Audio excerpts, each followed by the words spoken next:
John, back to the bread and butter this week, the league, and a tough one before the break, Shamrock Rovers. Yeah, it's a great game. I suppose, look, the last game before the break, obviously Rovers are up there with ourselves, and it's a huge opportunity. Last week was fantastic, just to break from the league, play Mocktas, and it was great for all the lads that came in who did very well, and really shows that we're trying to build a really competitive squad, and that proved that last Friday night. But Rovers, totally different challenge, and obviously Rovers would see themselves as possible title winners. So again, they keep saying it's a huge challenge to us, but at the same time we've done fantastic, great attitude. Lads have trained hard this week, and we're really looking forward to Friday night. And we know down here that when Rovers left that night, leaving here, there was a few comments they'd said that we won't catch them like that again. So we're looking forward, and we expect them to come out of the traps Friday night and throw everything at us. But hopefully we'll be ready for them. What's the injury situation for Friday, John? Injury situation is that Iarla Davern is 50-50. Was hamstring, didn't play last weekend. Darren has a foot injury, but we're hoping he'll be okay. They'll train in the morning. Colin has a slight problem with his hamstring, but we'd hope he'd come through. And Danny Morrissey hasn't done much this week. He's had a small bit of reaction, but that was probably just more soreness than anything else. So we're hoping that it isn't going to be too serious. So we're still hoping that he might make the bench. Is the break coming at the right time, or the wrong time for you, do you think? Personally, I think it's coming at the right time. I think the lads have absolutely done everything that's been asked of them. I think everyone around the city, our supporters, can see that.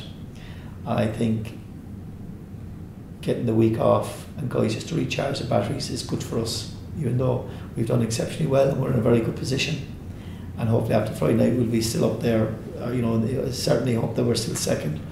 But I think it's a good time for us just to get a week's break, because we need to charge the batteries. And I think some of the injuries and the week being off will clear up, and will help to clear up those injuries. And I think it's coming at a good time for us. Yeah, the squad is quite thin at the moment, isn't it, with the departure of Kevin Mulcahy and Andy O'Connell. I know you guys in training at the moment. Yeah. Any plans, or I presume you had plans to get people in by the 1st of July when we return? Well, I suppose, Andy finished up. Kevin just finished up this weekend, and to be fair, Kevin had come from the senior league. He had done really, really well for us. Probably was a little bit unlucky in pre-season that he got injured 2 weeks before the start of the season, which knocked him back, because at that stage he played quite a few pre-season games and was looking really good, and because he got injured, it meant that he missed the opening games of the season. And then obviously the way the team had done so well, as you saw, it was very, very difficult to break through. And plus the fact he works every afternoon, and it was one of those catch-22 situations where he was losing money because he was missing work in the morning. And I suppose, to be fair to him, he'd given us everything, and he really was a fantastic guy and blended in brilliantly with the squad. And it was just, it was one of those ones that was just a bit unlucky, and should he go back to full-time work, and we decided it was probably best that he went back to full-time work. So it was, but he'd given everything, and I just think he was just on the borderline. He was just a little bit unlucky, on another occasion. Maybe if he got 3 or 4 games under his belt, it could have been different. But that's just the way it goes, and competition is so tight, and guys are fighting so hard for places. When a guy gets a chance, he needs to be ready to take it. But I suppose you could see it was very difficult for guys to get a chance, and that's just the way it was.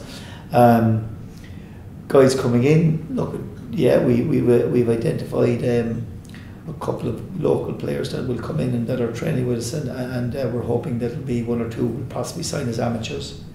And we're still out there in the market to bring in a player, and we've spoken to several players, but we're working hard. It's difficult. Fellas are holding tough, and there's a lot of talk about guys coming back from England, a lot of talk about fellas around, and there's a lot of clubs in Ireland releasing players. There's a lot of clubs ringing me up, seeing I'm interested in some of their players, but it's getting the right guy that one will make a difference to us, and I suppose nearly more importantly that he'd buy into the Cork City way, and he'd be part of the squad, and that he can understand that there's no egos in our team and that everyone is fighting for the one goal, and I suppose that's the challenge for me, to try and find that player. And we spoke to plenty of guys, but like, as I said, you can't bring anyone in until the 1st of July, but certainly when we come back after the mid-season break, by the end of that week, we'd certainly hope that we'll be close to having someone lined up. How constrained are you financially in terms of your targets, or is that as big, like, is that an important factor in deciding who to get? Huge. Well, I think, look, the club is owned by Forest, the supporters. The ethos of the club is we're trying to promote our own players. It's the way to go, it's the way forward. We all understand that, and budgets are very, very tight. There's no way the club can go down the road it has for several times over the 30-year history when the club was on the brink, or so that those type of situations shouldn't happen anymore. Okay, so because of that, it's always going to be tighter. But like, I suppose crucially, our ethos is to promote from within, bring our own players through, and that's what we're trying to do. At the same time, are we in the market that Pats, Dundalk, Rovers are? We're not there. We estimate that we're probably the 7th of all the leagues in our league, that we have probably the 7th budget, which shows how far down we are. But at the same time, I keep saying, money isn't everything. It's if money was picking the table, we'd be down in the bottom half. Yeah. We're not, so you have to have the balance right, and you have to have the guy with the right attitude, and have we guys that could get more money with other clubs? Of course we have, but they want to play with Cork. They want to play in front of 5,000-6,000 people, and you can see that, and they want to play in front of their friends and neighbours and family, and that's what it's about. And that's really where that is, I suppose, our strength. And so, are we restricted in bringing in certain players? We are, in the sense that if they try to bargain us off saying Pats or Dundalk, well, there's going to be no. If it's money, there's only going to be one winner. If it's football and playing in front of the biggest crowds in this country, well, then this in Cork will be playing. You said there that it was said after the 3-0 like that you won't catch Rovers as easy again. Is that an unfair summation of that game? Like, did you make it difficult for Rovers and just play well, and that it wasn't just that they had an off night? Well, I didn't think it was an easy game myself on the sideline. I just thought we played really well in the night. I think maybe they underestimated us. That's what they suggested they did. So, but at the same time, our form, like, that was way back at the end of March, so our form right through has still been excellent. We've still been, as I keep pointing out, that the night we lost to Pats, we were on 21 points, and 4 games later we're on 33, so we pulled 404. So we've hung in there, and on that night against Rovers, while we give a fantastic display, we've also had most of our performances, I believe, have been very, very good. Some nights not as good, which will happen, but generally our performance have been good. So maybe Rovers on the night underestimated us. They sort of indicated that they did. So of course we'd see Friday night. Do you think it would have been any advantage to have already played the League Cup game up there, or does that come into it at all? I don't really think so.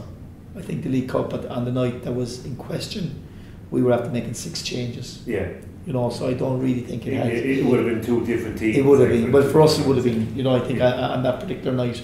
So I don't think it would have any bearing on this week's game, You mentioned, John, just about obviously looking at local players. Does the Mark O'Sullivan effect have any kind of influence on who you would look at, or the type of player? I know on the other hand you have, say, someone like Kevin who didn't make the regular after setting off from the most of the season. Yeah, but the crucial thing about Kevin is that he tried.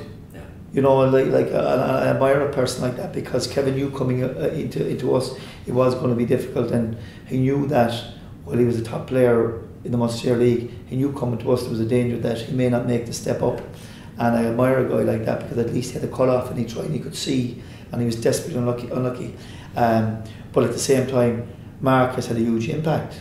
But I keep stressing is that what it has happened is that a lot of players who have played in the league or in the junior league think that just because Mark has made it, that they're at the level where they haven't realised that Mark has been a top player in amateur football for 10 years. Yeah, there was no question about it. He was the man, and everyone in the senior league knew he was. Everyone in Ireland in amateur football knew he was.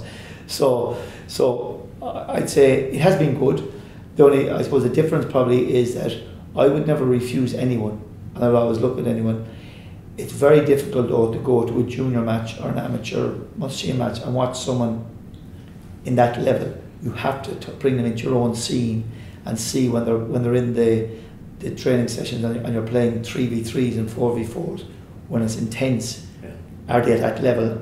Because sometimes you might see them in a senior league match, they might look okay, but when they go to a higher standard, a much quicker game, they can't live at that level. But I suppose what it has done is that it's certainly created massive awareness, and it's probably shown that I'm very open. John Cotter, we know the leagues. We're very open at looking at guys, and it's probably given guys out there, I suppose, the chance that if they really want to have a cut off it, there is going to be an opportunity for them. But at the same time, there are lots of guys that talk the talk, but they don't end up open Bishopstown because they make up the excuse that they're too busy that day or whatever. Because when you go out the door and you walk into Bishopstown, it does take a lot of courage because the standard is severe, and sometimes if a guy can't make it, they may feel that it's a reflection on themselves, where sometimes you have to realise that maybe you're not at that level. That's just the way it is. But in a positive way, it has been good. I suppose it's shown people around the city, around the county, around Kerry, that were quite willing to look at guys out there, and we all started at junior level, we all started at schoolboy level, so there are players there. There probably just isn't as many of them, and I suppose the crucial thing is the step up, and I'd have to say this and be careful, the step up when I was there wasn't as great as the step up now, in my opinion, because I suppose when I played, we were part-time players, we trained 3 nights a week, and the fitness levels weren't, while the fitness levels were greater, they weren't as, the gap wasn't as big. The gap now is massive, because if you're Cork City training full-time and you want to compete with St. Pat's and Dundalk, who are professional full-time teams, which we are, and you train every day, and you have players who are literally sleeping, thinking only about football 100%, thinking about playing, Lennon, Morrissey, Buckley, all these fantastic guys, the gap is big, much bigger now than it has been, in my opinion. So the step up is much tougher.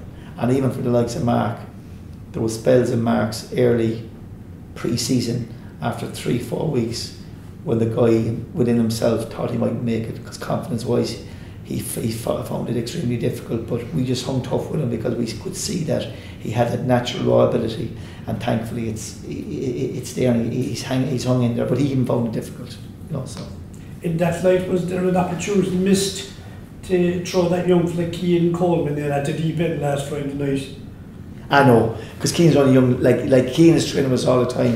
He's still under 19, and a lovely young lad, and a great guy, and a lovely kid, but he's a lot to learn. Cian is, to be fair to the lad, he's going to school, and we have to be careful, because I'd say there was days he was turning up for training and he should have been at school, and we had to stop that. But to be fair to the guy, like, he's off in the summer, he's training with us, and he'd be a good lad, but he's a lot to learn, and it was more important to give Kevin O'Brien the half an hour on goal than to give Cian, because Kevin is on the bench with Matt, and they got no game time. So Cian is still under 19 next year, and he has plenty of time. Shamrock Rovers away on Friday night is the kind of games that you look forward to in terms of the road trips. This was probably the most high-profile team in the league, and you enjoyed your day against Latvia, got a goal. It's the type of game you look forward to in a way, is it? Yeah, Shamrock, they're always big games when we play. Shamrock Rovers or Pats are some of the top of the league, but every game's kind of the same for us. At Cork, we just train the same every week, so this game I see no different as any other game we played. Like last week in Smocklas, we prepare the same as every other game, so it'll be a big game, but hopefully we get 3 points. And has that been the key to your season? So has been kind of consistent. I mean, especially the 4 games you won there in a row, but they were the less high profile matches, the matches, as you'd say, in theory, it'd be harder to motivate yourself for than playing Pats away or Rovers at home. Yeah, but every game is hard. Like last year, we used to concede goals late every game, and there's concentration, and some weeks we wouldn't be prepared properly, but every week we're preparing no matter who we're playing, so we're kind of ready for whoever we play. So Rovers now will be a big game because it's at the top, but hopefully we prepare proper now all week and give it our best, and we could come away 3 points, but fingers crossed. And playing kind of, this season, say with Dan Murray alongside you, and Dan's started every game, and instead of the leagues, and instead of Martin Munty, he seemed to have a pretty good, I suppose, connection, or yeah, Dan's just built up now at this stage all across the back four in general. Yeah, Dan's a brilliant player, so it's kind of easy to play with Dan. So obviously Dan goes kind of for everything. I kind of have a bit quicker legs than Dan, so I kind of cover, but he'd be better than me at a lot of things. So we kind of like compensate each other. So it's a good partnership to have. You must be pleased, sorry Darren, at having got a good extended run of the team this year, like you're not having to worry about injuries or anything like that. Yeah, I've got pre-season under my belt for the first time in a few years, so I kind of went into the season fit for a change. Normally I'd be kind of catching up all the time. So I've got a few games on my belt now, the team's doing well, so it helps when the team's doing well, so it's easy to play every week. But it must be frustrating, like you say, when you are hampered with injuries and, like you say, always playing catch up, like, do you kind of wonder at times if you're just, unlucky with injuries, like, and there's nothing you can do about it? I know there's nothing you can do, they just happen, but you just have to come back every time, try to come back stronger, and eventually we get a run of games like I've tried to do. I missed 1 or 2 games now this season with suspension and had a little injury against Sligo, but I've played the majority of games and I'm happy so far that I have no injuries to. And this season in general, I mean, the fact both yourself and Billy have been playing very well, I mean, that must be kind of, for extra enjoyable, or for your family say coming up from, coming it's good. over the bar and watching the games and friends and things, it must be the family can come up and watch both of us at the same time. Last year we played a couple of games against each other, but it was nerve-wracking for them because they didn't know who to support or whatever, but now this year it's good because they're coming to all the games, they're supporting Cork and supporting both of us together, so it's nice. And was it strange, the few matches he came up against Billy? Yeah, it was strange. We talked a few days before the games, we obviously wouldn't be giving no tactics away, but we'd want each other to do well, but we want to beat each other, so it was kind of hard, but now this year we're working together in Cork and we're all doing well as a team, so it's brilliant. And did you give many kicks when you came up against him? No, I wouldn't kick him, no. And do you find that the players are more up for the game, going into a break, so you want to finish this part of the season with a winning energy? Yeah, since the start we've been working hard, as I said, and everyone's looking forward to the break, but it'd be a lot better if we pick up 3 points on Friday night. If we don't, I don't think we'll enjoy the break as much. So we're just working hard all this week, and then after Friday night hopefully we can enjoy a week off and come back and work hard towards Limerick then. And has the season kind of exceeded your expectations so far, in that maybe there was a bit of a step into the unknown, new manager, number of new players in, and I suppose kind of a hope that Cork can go from being kind of middle of the road team to actually competitive for the title? It's already yet, like people saying we're challenging, but we're just trying to take every week as it comes now, because we're near the top at the minute, but if we take our foot off the pedal or whatever, we could end up mid-table again, so we're just trying to work hard every week and stay where we are and maybe keep challenging until the end of the season. So it's early days yet, but we keep working hard. And has there been talk of a title challenge in the dressing room? No, everyone's grounded, no one's thinking of it, we're just taking every game at a time, and hopefully in the end of the season we'll be thereabouts. We just want to keep working, see where it ends up. Did the heads drop after the defeats to Dundalk and St. Pat's? Not really. Against Dundalk it was hard. It was a hard day, for different reasons. But Pat, we were unlucky not to come away with a point. We were sloppy at the back a few times. And for the second half, they scored 3 goals. But after that, then we just bounced back. So we had 4 wins, and we're going up to Rovers tomorrow. Hopefully, get another win, so it'll be 5 and push us on again. And were Dundalk that much more impressive than anyone else you've played this season? Or what? I know you said there was a lot of circumstances that day, obviously, traffic and everything. They're a good team, they have a great squad and good players, individuals and all, but I still believe when they come Turner's Cross, we'll be a match for them this time. But I know up there we don't make excuses, but it's hard to get off the bus, and we were on Armstrong, but hopefully if they come Turner's Cross now we'll give them a better game. And so it's like you're saying, you're looking forward to playing Dundalk at the start of August when that game comes up, but I mean Rovers are probably in the same boat, aren't they, in that they'll feel that they probably owe you one from that 3-0. Yeah, they'll be thinking that, alright. Justice or whatever, like. Yeah, they'll want to beat us Friday night, alright, but I think if we prepare proper, they won't really have a chance, but we'll see how things go Friday.